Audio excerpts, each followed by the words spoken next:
Hello and welcome to Mount Rushmore. I'm Jeff, and I'm joined as always by my good friends Larry and Michael. What? You guys don't see Larry?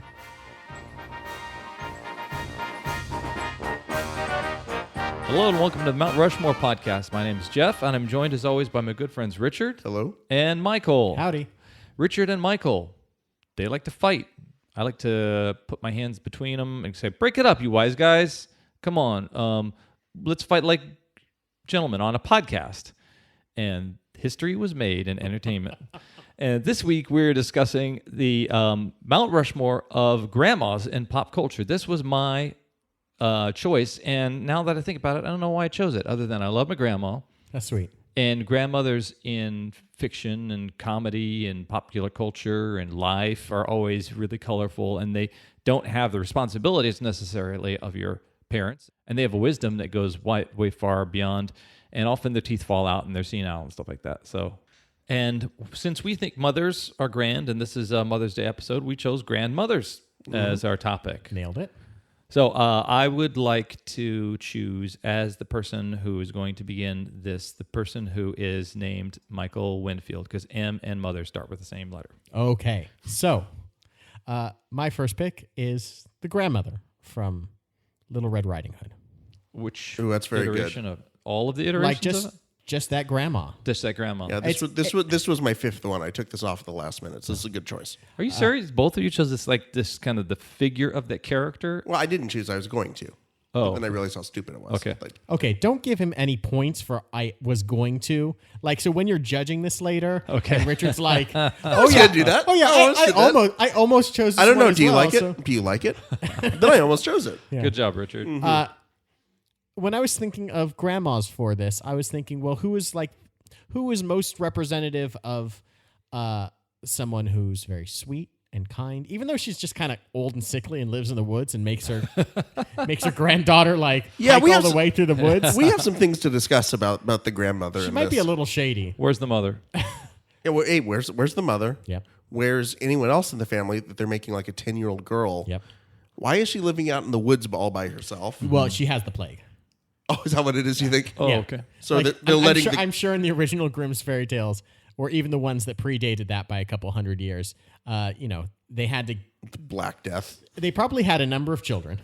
Yeah. And they would send out one every few weeks into through the forest because they couldn't keep grandma who had the plague. Yeah. In the town, so they kept her in a shack, and then she had to wear the red hat to hopefully Ward off the plague. Yeah. I have no idea. We live quite close to some condos, and there are a lot of grandmas who are just living, loving life all by himself. How many are there piles of bones outside of there? There's a very prolific wolf in this neighborhood who preys just on the condos. Well, the grandma, in the story gets eventually in some. It's, you read a bunch of the different iterations of it, and some of them, the grandma gets eaten whole, and eventually the woodsman comes by and kind of extricates her from. Yeah, both her and Red Riding Hood out of the guts of the wolf. And some of them she's just eaten up completely, and some she's just fine. She's like hiding in a closet or something. Yeah, they've kind of made it nice for kind of children, but they're always like this. These grandma's always like this. Having trouble. Michael's full on crying. Listen, I love Having a moment. I love my grandma. She's no longer with us. I love that he was saying that. When I was thinking about grandmothers for this podcast, not just my general grandmother thinking. When I was looking at gilfs.com. I lost my train of thought. Okay. When I think of Red Riding Hood as a fable or a story, I think of probably seeing a Disney iteration, maybe a fairy tale theater with Shelley Duvall version of it, probably a Warner Brothers version, maybe like a fractured fairy tales, Rocky and Bullwinkle version. Or something that is... Into the Woods, a Sondheim thing or something like that. Sure. Yeah, I get it. Or the song "Little Red Riding Hood" by Sam the Sham and the Pharaohs. Oh yeah. Which, by the way, I one time I had to. I was asked to put together a list, a mix of songs for a bachelor party that was going to have female entertainment in the room. Oh, wow. And I put that on there, and the person's like, "What?" I was like, that's a sexy song. Little Red Riding Hood. Boom, boom, boom. And it's like, What about Ragdoll by Aerosmith? They're like, no, I don't have Ragdoll. I do have Ragtime, the Canadian maple leaf rag. You okay with that? I don't know. For me, she was just like the most iconic version of Yeah. a grandma that could be, that doesn't have to be. It could be anybody's grandma Mm-hmm. that was just someone that you take care of, and that Red Riding Hood and the family felt some affinity for. To Yeah. go and bring her wine and bread and cake and whatever. Yeah. And Well, I think of the sleigh ride song, Over the River and Through the Woods, to grandmother's house we go. So there, do you know that's a Thanksgiving song? is it? Yeah. There are like 0 Thanksgiving Yeah. songs, and that's one of them. I was joking the other day about we've been playing the Easter radio station since January 1st. You just put on that Easter network and play Easter music all the way through. Mount Rushmore of songs about eggs. Are there any?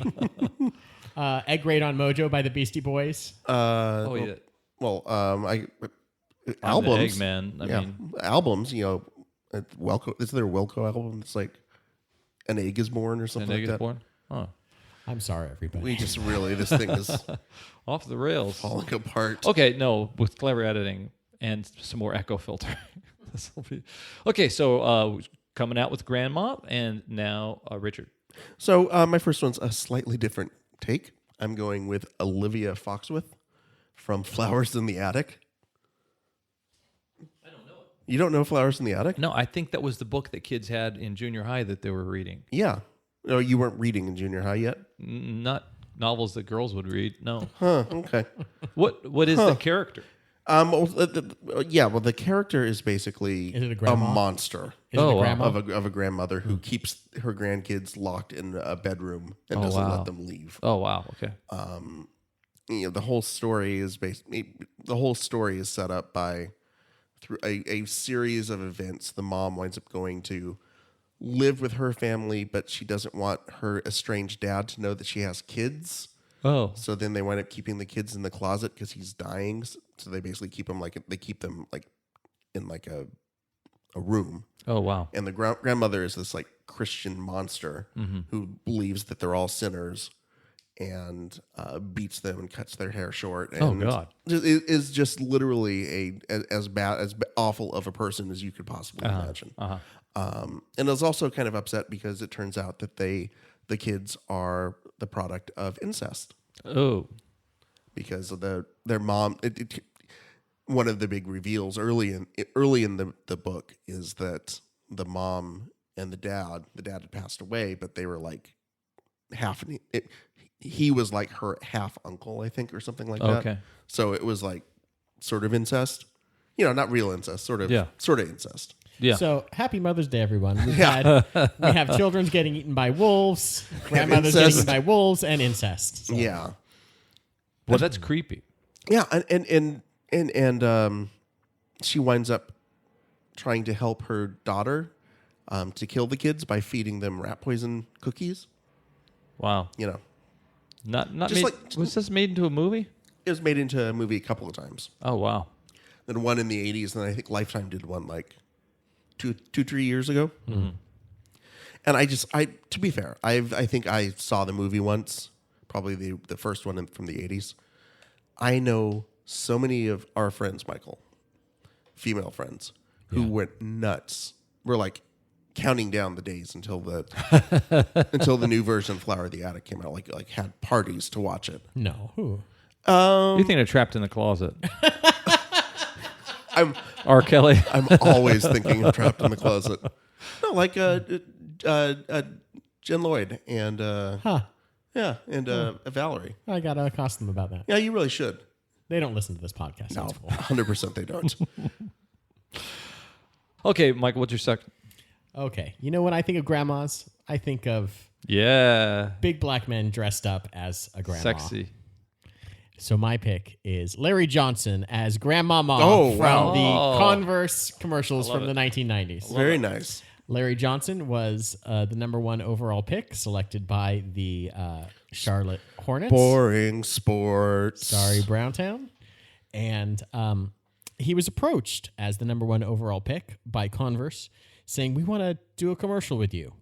And apparently the commercial they approached him with was, "You're going to be laying on this slab, and there are going to be 2 people like working over you.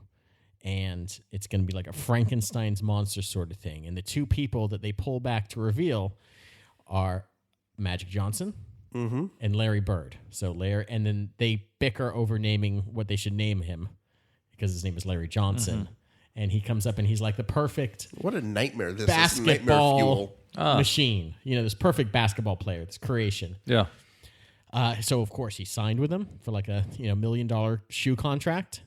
And then they said, no, we're going to put you in a grandma wig and a dress.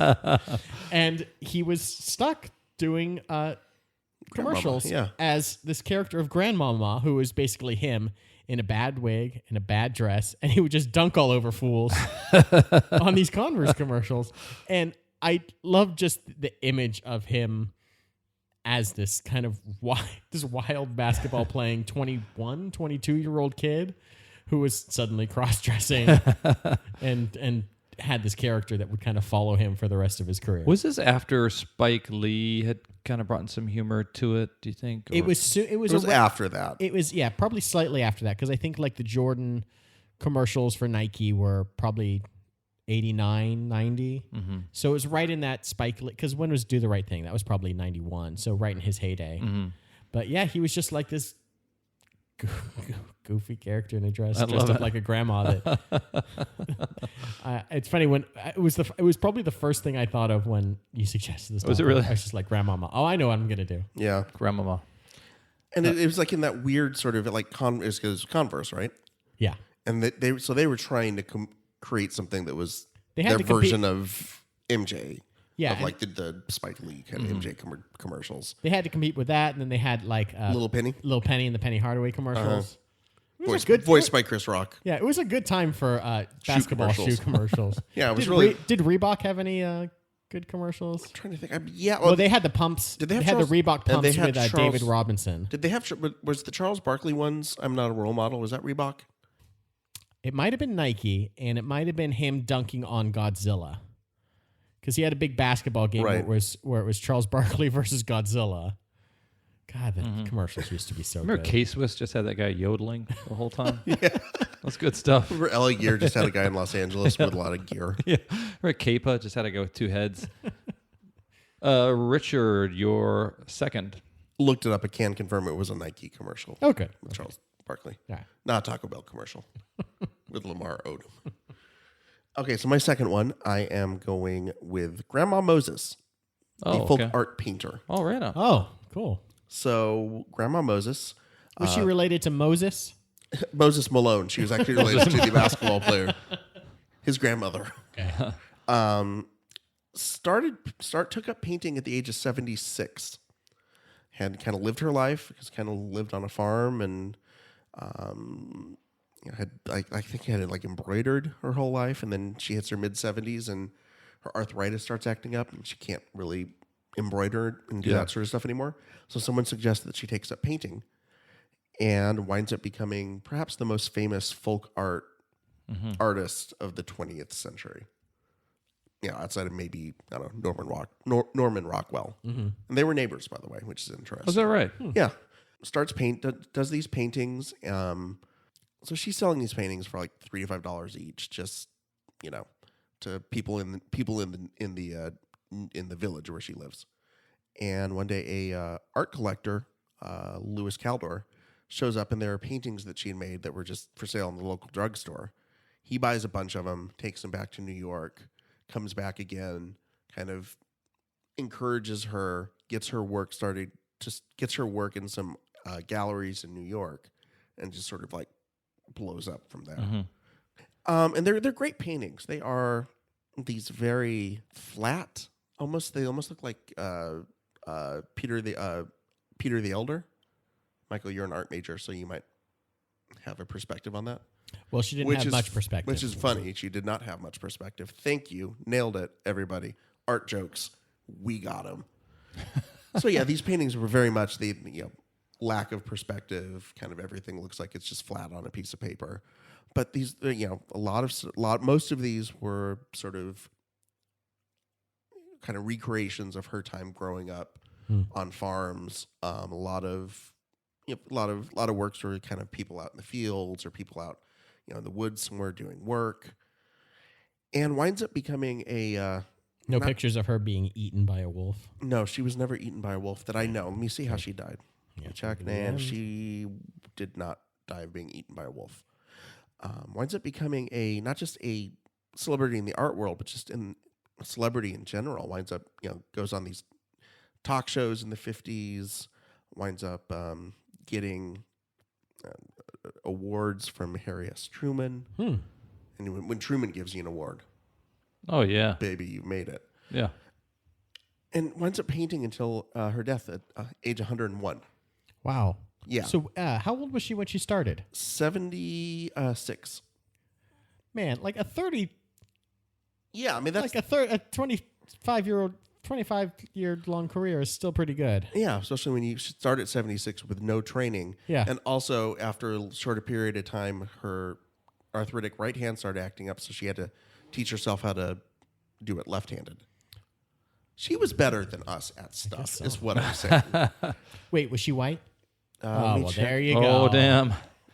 Privileged, Yes, she privileged was. white lady getting it done. Do you think these characters are interesting because of them being either the greatest generation or previous, perhaps? Like that, if we think of the rough-hewn people who were so determined to live life and get shit done, grandmas usually fall into that category. Right. Yeah, I think one thing is interesting is how many of these are grandmas who are being impersonated by somebody who's not a grandma, whether they're a wolf or a basketball Right. player. Yeah, or the compelling evilness of grandmothers being the matriarch of this. This hellish, incestual, Yeah. hellhole family, yeah. Okay, so we are at halftime. Thank you for listening this far. Congrats to mothers out there. And we ask you to, come on, be a good grandma, be a good maternal force in the Mount Rushmore growth. Give us a glass of milk and some cookies and tell us we're good kids and sneak us some allowance on the side there. Also, download, rate, and review our podcast on the iTunes, and please visit us out on Facebook and Twitter, where you can join the conversation. Let us know the kind of subjects you'd like to see us tackle. Lend your maternal and grandmaternal guidance to us, and let us know what you think I would love to see the statistics of grandmas. of grandmas listening to Yeah. the show. Yeah, We can get that, I think. I think we have that through Libsyn. Yeah, Libsyn, okay. We can just figure that out. search Okay. grandmas. Michael. Well, Jeff, you mentioned kind of evil matriarchs. Oh yeah. And my next pick is Olenna Tyrell from Game of Thrones. She is the matriarch of the Tyrell family. She's her husband had long since passed, and her son is kind of in charge of things now, but he's kind of like this oaf. He's just like this doofus guy.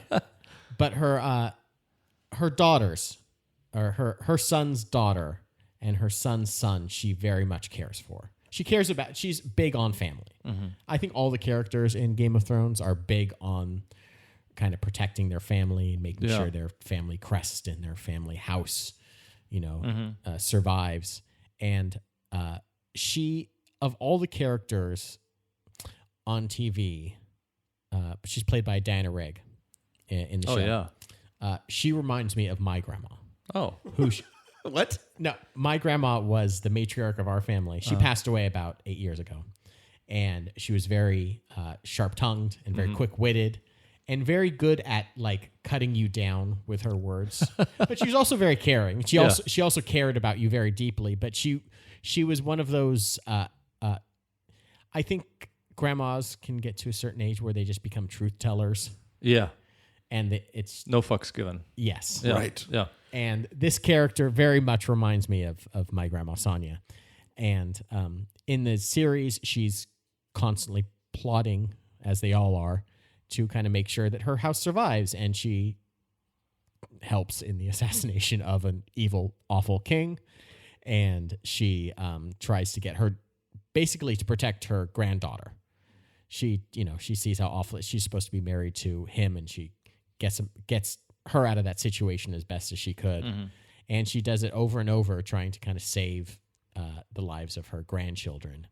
It doesn't always work, but she always tries. And I just love the way that she's portrayed on the show more than anything. And she's also so aware of the game and will talk freely and openly about it that it's kind of refreshing. The Game of Thrones. Oh, okay. Just like the king making within the game and the backstabbing politics. and the politics. And I think she carries herself with like an air of respect, and people tend to give that to her, that she's survived this long, basically. Yeah. In this world that kills you when you're 3 years old. Cool. Richard? All right, so my next one is, it's funny, when you started saying a large black man dressed as a woman, I thought you meant Madea. Oh, sure. And that's where I'm going with my next Okay. one.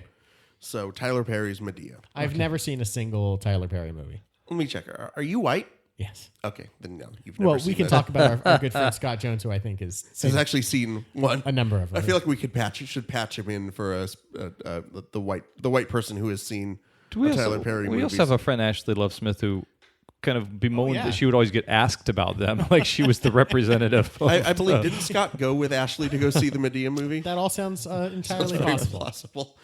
So the Madea movies, She's a very violent character, as I can tell from the there from the commercials. appears to be a lot of gunplay that she's involved with, shooting guns in the air. Apparently, she has a extensive criminal past, including robbery, attempted murder, that sort of stuff. I think we're not beyond discussing politics, but this podcast grew. This podcast had a lot of its initial development in this last campaign. Right. I remember after I think Boo might have been released, obviously October of last year. But I remember things were so crazy. I remember all of a sudden Boo was the most comforting thing in the world. The Madea movie, Right. Like this seemed like the most normal thing. Just out give us something that we're used to. Yeah, some insanity that we're every used to. 3 months, Tyler Perry's going to come out with some Madea movie. Yeah. Tied to some holiday or some other God knows what, and Medea's going to be up there saying hallelujah. Is Madea most recent? What distinguishes Madea from a Martin Lawrence film where he's in drag, or Because most of those, and I have seen a couple of them, the Tyler Perry movies are really, they're based off of plays.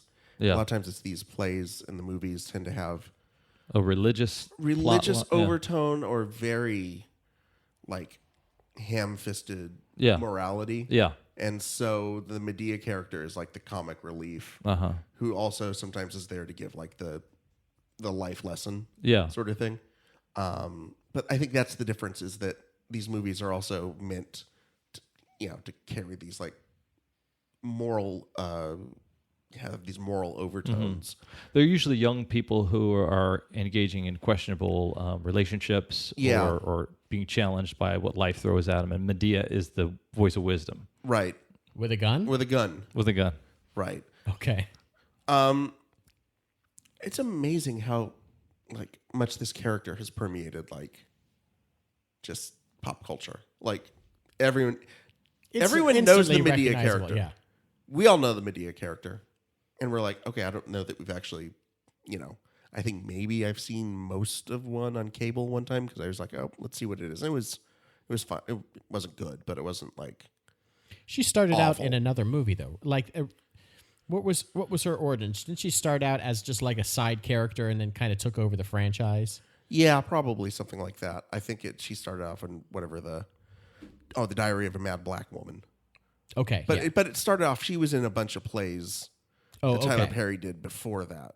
So it's not really the case. Madea was a big thing. There were Madea plays before the whole movie franchise started. I did find it interesting that apparently, Orlando Jones, the Make 7 Up Yours guy, apparently he wrote something on Huffington Post, I think it was like last year, said that he was going to be taking over playing Madea, that Tyler Perry had too many other commitments, so he was going to be taking over, and had a picture of him. And it was an April Fool's prank, but people got pissed.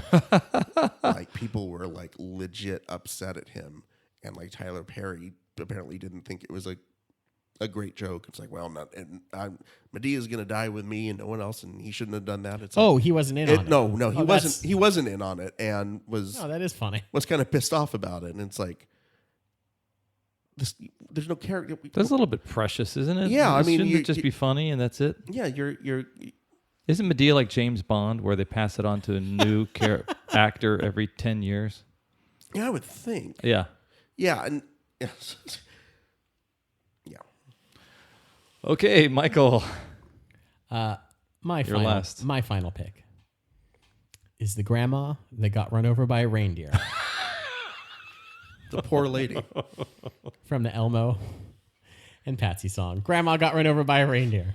Speaking of holiday classics. Speaking of, listen, I'm sorry, all you grandmas out there that are getting killed by eaten by wolves. Santa Claus. Eaten by wolves. Eaten by wolves. Whether you got killed by a grandma in a Game of Thrones. Yeah. Throwing Grandmama from the train. Wait a second.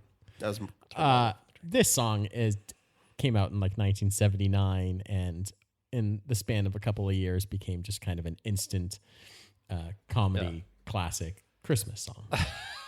This was, I think, around the time the Curly Shuffle was also a hit. I think this was a song I remember thinking was also had an ascension at that time when the Hey Vern movies were around. I was looking this up, and I swear I thought it was one of like a Dr. Demento song, but it wasn't. Yeah. It just kind of it had its own life in like San Francisco on the San Francisco airwaves. Sure. I think if San Francisco's a stronghold of redneck novelty songs.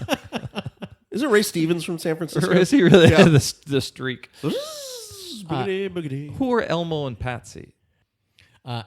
Elmo Shropshire, a.k.a. Dr. Elmo, and his then wife Patsy.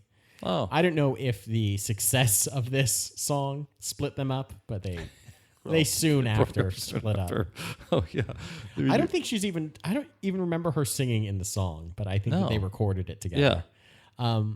This song is just, it's one of those ridiculous Christmas songs that I just love. I'm sure, Richard, you and your family make Christmas albums just about every year. You must have included this on one of them. No, we didn't do a lot of the novelty ones. No. So, like walking around in women's underwear. What? That was a Christmas novelty Christmas song. I love this choice. I must have missed that one. I like this song because they really don't care about their grandma. No. They go right back to like as soon as grandma gets killed by Santa Claus. Yeah. The next day they're dressed in black and back in there, just celebrating Christmas again, and drinking and. Yeah. Sorry, Grandma. That's really dark and macabre. It's almost the same world that Little Red Riding Hood comes from, where people can be devoured by wolves and hunters have to chop you up to try to extract corpses from inside bodies and things. A very grim in multiple ways. The world that's being depicted here. Okay, all right. Richard's got one more. Richard. Keep the hits coming. Please keep it light. So my last one, I'm surprised nobody picked this, was Granny from the Beverly Hillbillies. Oh. A Grandma Moses lookalike. In fact, they named, is that right? Yeah, they named the Granny character. I think part of her name came from Grandma Moses. Grandma Moses. Wow. Yeah. A tough backwoods, true Confederate. Mm-hmm. Still, I believe she was supposed to be, I guess, a daughter of the Confederacy. Okay. But definitely still was very set in her Southern ways, and was also somebody who was just the redneckiest of the rednecks. Yeah. Even amongst the Beverly Hillbillies, she was the hillbilliest. Sure. She was the one who least liked technology, stuff like Light indoor switches. plumbing and light switches and things like that. Was the one who, didn't believe in fancy doctrine and thought that her, instead of anesthesia, she would just, if somebody needed something, just give them some white lightning. That'll knock them out. Listen, I know it's the entire premise of the show, but did they need to move to Beverly Hills? Couldn't they have just had someone manage their money from afar? Right. It seems like it's I mean, I some sort of tax dodge or something. It feels like A greedy man and his lesbian assistant. they were from Texas, right? Tennessee. Tennessee. I'm trying to think of what The song, because the song. You Yeah, no, I was trying to run it through in my head, but I couldn't get there fast enough. But I wonder what the state taxes are in Tennessee, because I guarantee they're higher in California. This seems like a bad financial move from the get. And like Jed Clampett was supposed to be like a financial whiz, right? Was he supposed to be like really smart? Well, he's kind of got his country smarts, Okay, so he's maybe not educated, but he's certainly right. But he knows where to, which mattresses to put his money under. So exactly, yeah. And Granny was just like that. It was actually not his mother, his mother-in-law. And I can't remember if the mom had died before or eaten by a gator. I don't know what happened. But one of those Tennessee Gators. yeah. Is that the name of their football team? I don't Is know. it the Tennessee Gators, I believe? One of the one of the Tennessee Titans had come down from the heavens, the hills, and had smote her, thus smote her, and smote her on the mountaintop. That's good stuff. And she's an old crony. That's her role in the movie, in the TV series. Is she's the one riding on top of their stuff as they pile into Beverly Hills like Tom Joad and his family, except she's on a rocking chair with her shotgun. And that's pretty much her defining trait, is just being an old crank. She provides counter to the bombshell of a daughter, or is that a niece? Niece, I think. Yeah, to Jed. Yeah. What is this family? This is a bizarre family. Jethro.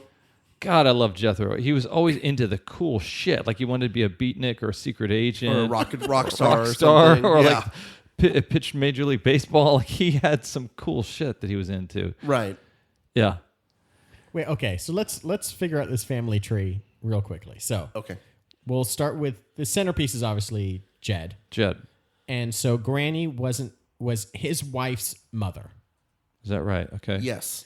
And then so Ellie Mae was his niece. Yeah, let me look this up. I will look this up. Keep going. Please, we'll go. Richard's going to look through the Beverly Hillbillies wiki real quick. Okay. And In the then meantime, Jethro. Let's discuss how this whole thing went. No, wrong. take that. I was wrong. Ellie Mae was Jed's daughter. Okay. And then Jethro is the son of Jed's cousin. Okay. I mean, he lucked out more than any of them. He just kind of hitched a ride with these people. Right. Not blood or anything really. I mean, is, but sort of Yeah. like, I don't even know what you would call that son, the son of somebody's cousin. We haven't been discussing. We've been discussing the character, not Irene Ryan, the performer. Right. But she had an extremely long career. But like Grandma Moses, kind of came into her fullest flower towards the end of her career. Like she was nominated for a Tony, right? Yeah, she was In a very Pippin.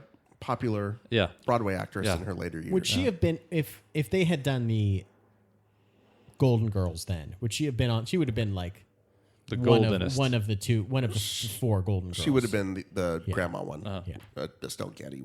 Which one was she? Yeah. Estelle Somebody Getty. help me out. Rose? No, Rose. No. No, Estelle Getty was the mom. Yeah. Yeah. Who That's- was that's who younger she would have than... been. She was actually younger than... Than B. Arthur, B. wasn't Arthur. She just looked like crap. So Jeff, Yeah. question for you. This was your topic. What was you? What That were seemed you- like an accusation, not a question. So Jeff, this is your topic. What was I thinking? What was? Do you have like a suggestion, or do you have like a thought? Do you have any thoughts Yeah. in that big coconut of The yours? big old empty noggin. Like who would you have? Because so far we changed the way we kind of score this. Yeah. I think I would have podcast. thought of I was messaging Michael earlier today, and I was thinking about how grandmas are viewed through all these different lenses, and in multi-generational comedies, they could be the knowledgeable matriarch, or they can be the senile person. How they've been portrayed in broad comedies by men in drag. I think that's funny. I guess that's the reason why I chose it, because all the different iterations, not just one. But then I would say maybe somebody like a granny from the Beverly Hillbillies was the archetypal grandma that I grew up with. So Yeah, so that I would say that the grandma, although I think it's kind of a grandma character and maybe not even a grandmother, that was in my mind was the character portrayed by Ruth Gordon in Harold and Maude. This kind of wise older character who's gone her life being adventuresome and doesn't want to live with any kind of regrets, and is at that place that some people get after either leaving a repressed life full of regrets or leaving a full life that's full of risk-taking. And so that was kind of my model for this, the Ruth Gordon, or that was a thought that I had in my mind of this kind of adventuresome type of character as you see in that film as she's portrayed. Somebody who is inviting the young people to go out and live life or cautioning them with her years of wisdom and sending them warning them against going down negative paths in their life. So that was a character that was kind of forward in my mind. Okay. Do welcome in Red Riding Hoods. Do not welcome in wolves that will gobble you. Wolves that gobble you up.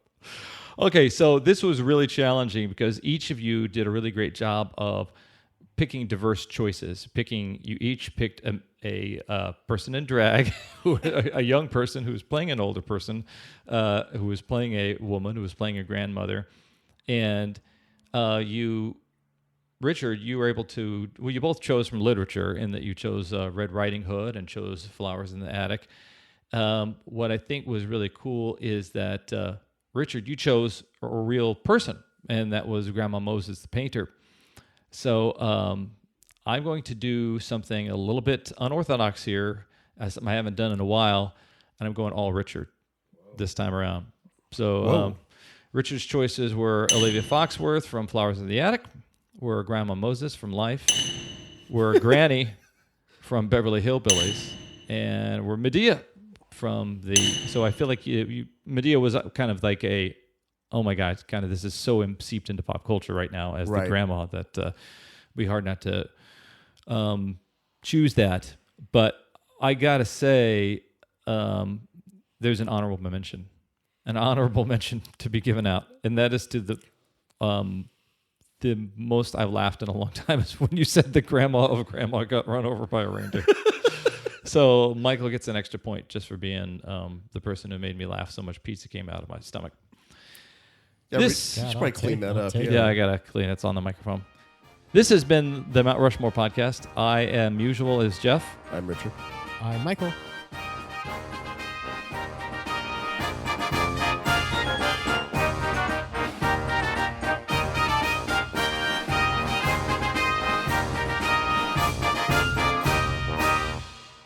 Life is full of regrets.